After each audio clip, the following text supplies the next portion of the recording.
This is something I didn't think I'd be saying tonight, but I said it to you when we were watching the show. When Jericho Appreciation Society came out for the match, and I was so happy because we had just watched so much talking. I was ready for some wrestling. As they took on Top Flight and AR Fox. AR Fox, the only man in this match who had different gear than everybody else. Yeah, the only person without black and gold. Top Flight had like a little bit of like dark gray kind of going on their pants too, but it wasn't like super light. So yeah, it was pretty much just black and gold. All over. Oh, everybody had black and gold. We'll just go with that. just realized it when I kept seeing like the piles of people in the high flying, and then like, hey, everybody's bottom looks the same. Yeah, and I didn't even pay attention to it until you pointed it out, and I was like, yeah. Because once they started like just rolling around like Sammy and Dante and Darius, and I'm like, oh, I don't actually know who's who right now. It's just a whole bunch of light-skinned bodies rolling around.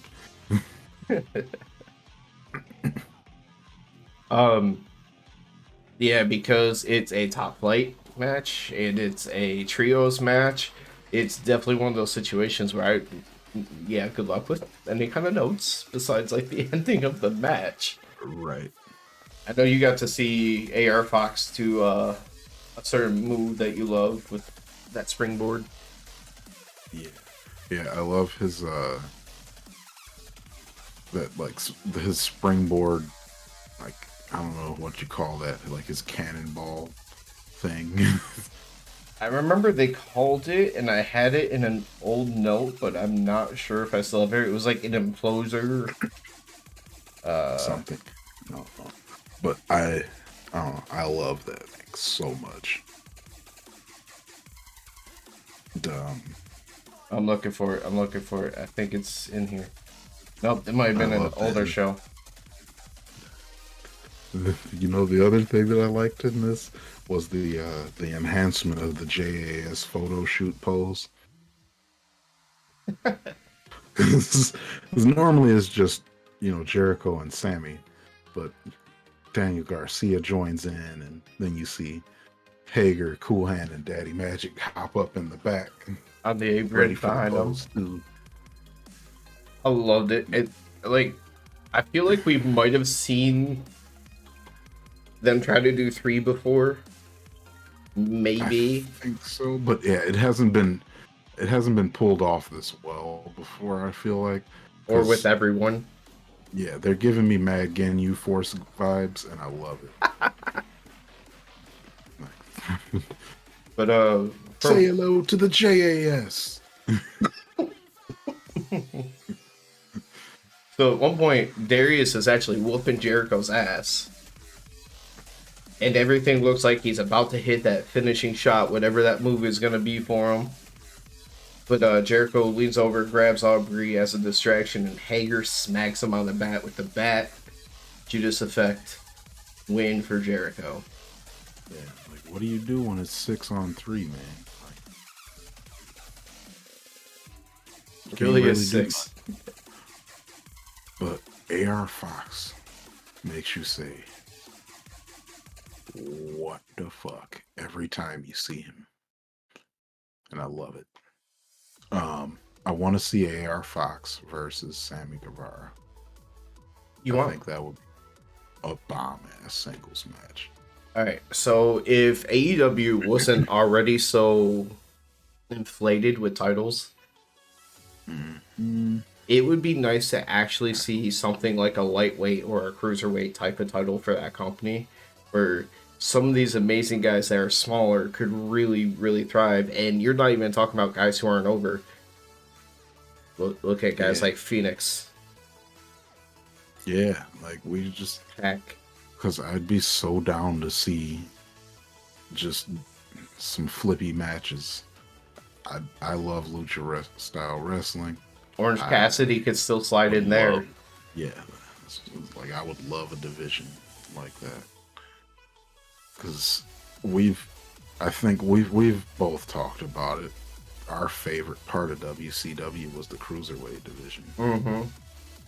And then there was like those Now, select yes, I love like my two main Goldberg, events. and I love my Booker T, but the cruiserweight division was what kept you watching. Ooh, I will say that though, their tag division was really good for a while. Maybe not necessarily the matches because I can't remember. Not to the point Let of me like, say, I'm trying to think of this one single tag match. Like whereas I can remember so many cruiserweight matches, like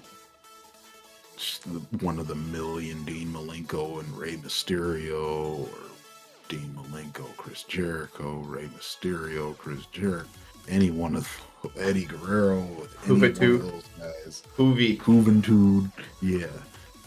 I fucking love Hoovy, man. Psychosis, like all those dudes. La Parca. I could talk about WCW cruiserweights forever. Man, I thought the LWO was going to be so hot just because I was into every single member of the group. I'm like, oh, that's like half of my favorite wrestlers.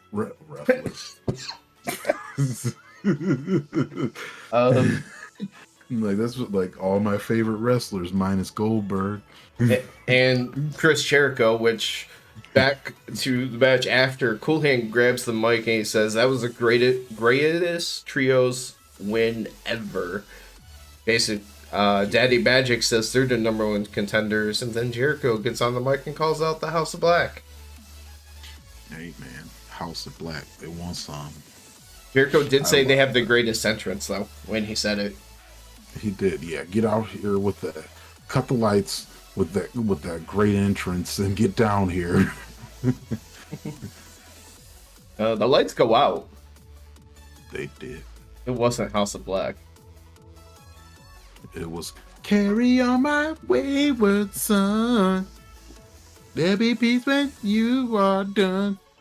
Okay. We're gonna get copyright strike because I sound so much like the record. So, first champion in AEW, Jericho.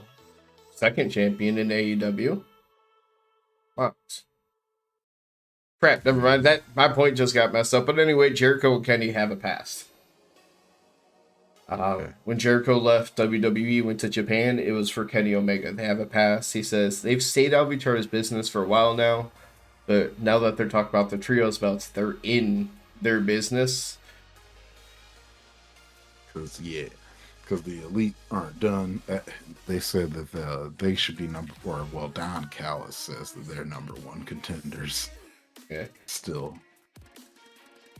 if you didn't watch the match, because apparently something said that they deserve a rematch. Just that I think he just said that the match was really great, and you know that the trio titles were established by the Elite. Even says that Jericho is one of the greatest of all times, but he's the second best from Winnipeg. And if he had a couple of months to trade, Jericho would actually be number 3. That was the sickest burn of the night. Sick burn, Don Callis. And he just was in the background, kind of just like spinning with it. And he was just like, oh. He's like, I didn't say it. Okay. He said I'm better, and he's okay. Yeah, that was hype. That was pretty hype. Then the Let's Go Out again.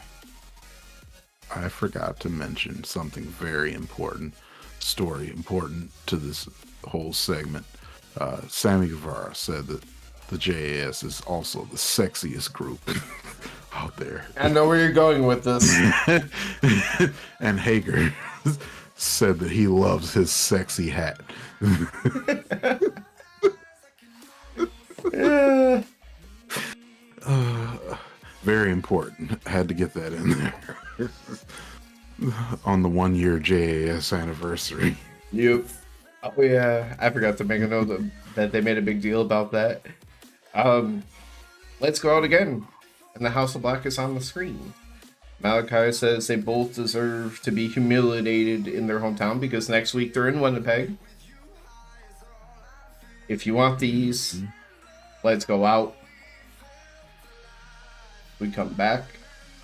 House of Black is in between them. House of Black. They're right there, holding on to their belts, looking all House of Blacky. And then they just say, we're going to cut the lights again. We out. See you next week. And yeah, it was confirmed later on that that's going to be on the next Dynamite in Winnipeg. That could possibly be amazing.